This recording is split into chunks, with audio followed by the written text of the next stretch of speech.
میں بھی نمبر 1 رہے. نمبر 1. بہت اچھی بات کہی پروفیسر صاحب نے. اب میں چلتا ہوں مولانا قمر علی شاہ صاحب کی طرف کہ اب چونکہ دور جدید ہو چکا ہے، الیکٹرانک دور ہے، سوشل میڈیا کا دور ہے، اے آئی کا دور ہے، آرٹیفیشل انٹیلیجنس کا دور ہے، اب ہم اپنے بچوں کی تربیت کیسے کریں؟ کیا ان کو اپنا دوست بنا کے رکھیں یا ان پہ سختی کریں؟ کیا بہتر طریقہ آپ سمجھتے ہیں؟ ظاہر اسلام نے تو ہر دور کا ایک طریقہ بتایا، ہر دور کے حوالے سے، تو میں چاہوں گا آپ اس پہ ذرا روشنی ڈالیے. اعوذ باللہ من الشیطان الرجیم. بسم اللہ الرحمن الرحیم.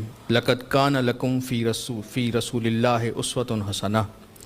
قرآن مجید نے ایک بہترین جملے میں، آیت میں، قیامت تک کے لیے پیغام دے دیا کہ نبی اکرم صلی اللہ علیہ وآلہ وسلم کی سیرت ہی تمہارے لیے بہترین نمونہ ہے.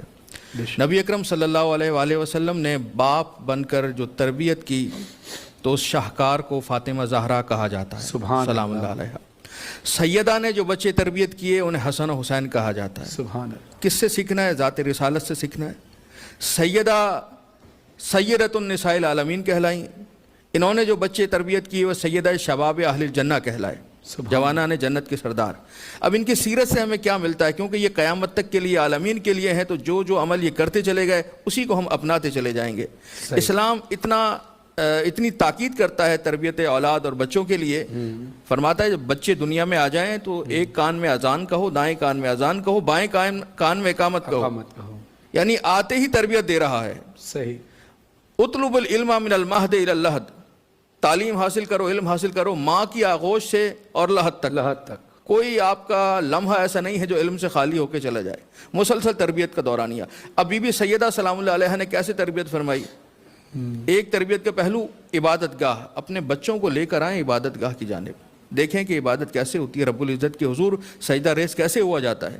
پھر جب وہ درس سن رہے ہیں، جب وہ خطاب سن رہے ہیں، جب وہ واعظ سن رہے ہیں، نصیحت سن رہے ہیں، مجلس سن رہے ہیں، تو والدین کا فرض ہے کہ بچے گھر پہ واپس آئیں تو ان سے پوچھیں بیٹا آج آپ نے کیا سنا، تاکہ وہ ان کے وجود میں رچ بس جائے اندر. صحیح. امام حسن مجتبیٰ علیہ السلام جب نبی اکرم صلی اللہ علیہ وآلہ وسلم سے سن کر تشریف لاتے تھے، جناب سیدہ پوچھا کرتی تھی بیٹا آج نانا نے کیا فرمایا، آج آپ نے کیا سیکھا، آج آپ کو کیا پڑھایا گیا. ایک تربیت دینی ہے ماں باپ نے.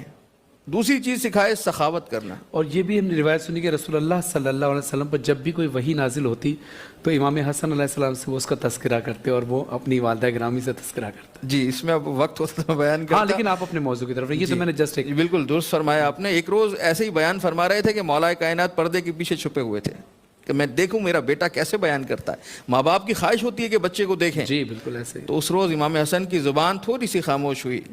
کہا مجھے ایسے محسوس ہو رہا ہے جیسے میرا کوئی بڑا پردے کے پیچھے سے مجھے دیکھ رہا ہے، اس کا روب میرے وجود پہ طاری ہو رہا ہے. خیر سخاوت کرنا. جناب سیدہ نے گھر میں کھانا پکایا، امام حسن نے مانگا مجھے دیجئے. فرمایا الجار ثم الدار، پہلے پڑوسی کو ملے گا بعد میں آپ کو ملے گا. اللہ اکبر. کس نے تربیت سکھائی؟ آج بھی میں دیکھتا ہوں کہ مساجد میں ہم ہوتے ہیں تو کچھ تبرک ماں باپ ہوتے ہیں جو بچے کے ہاتھ میں دیتے ہیں بیٹا آپ تقسیم کیجیے. ہمارے والدین نے بھی پروردگار صحت یاب فرمائے ہمیں بچپن سے سکھایا نظر و نیاز و تقسیم کرنا، کسی کو خیرات دینا، جبکہ وہ خود دے سکتے تھے لیکن کیا ہے کہ بچے کی اندر آئے. کیوں؟ اس کی بڑی وجہ سائنس آج کہتی ہے، مغربی مفکرین یہ فرماتے ہیں کہ انسان وہ نہیں سیکھتا، بچہ وہ نہیں سیکھتا جو ماں باپ کہتے ہیں، بلکہ وہ سیکھتا ہے جو ماں باپ کرتے ہیں. اب ماں باپ ہاتھ میں موبائل لیے بیٹھے رہیں گے تو بچہ سوچے گا کہ یہ کون سی اتنی اہم چیز ہے کہ مجھے نہیں دیکھ رہے اسے دیکھ رہے ہیں. پھر اس کے اندر بھی خواہش ہوگی میں بھی اسے لے لوں، میں بھی اسے دیکھوں. اور اس کی ابھی وہ عمر نہیں ہے کہ اس چیز کو استعمال کریں.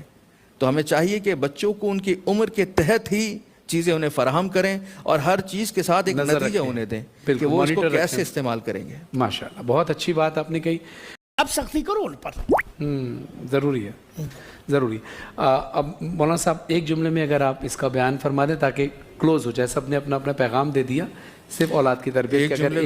ایک سے دو جملوں میں میں یہ عرض کرنا چاہ رہا ہوں کہ ہمیں پہلے تو دیکھنا پڑے گا کہ ہمارا بچپن مختلف تھا، ہمارے ماں باپ کا بچپن مختلف تھا. اسی طرح ہمارے بچوں کا بچپن ہمارے بچپن سے مختلف ہے. تو ہمیں ان کے دور میں جا کے ان کی سطح پہ جا کے ان سے گفتگو کرنی ہے، انہیں سمجھانا ہے اور ان کی خود اعتمادی کو ختم نہیں ہونے دینا. انہیں یہ نہیں کہنا کہ تم نہیں کر سکتے، تم میں یہ خامی ہے، تم میں یہ کوتاہی ہے، بلکہ ان کے حوصلوں کو بلند کرنا ہے تاکہ اچھے سے اچھا انسان وہ بن سکیں. ماشاءاللہ. ایک محبت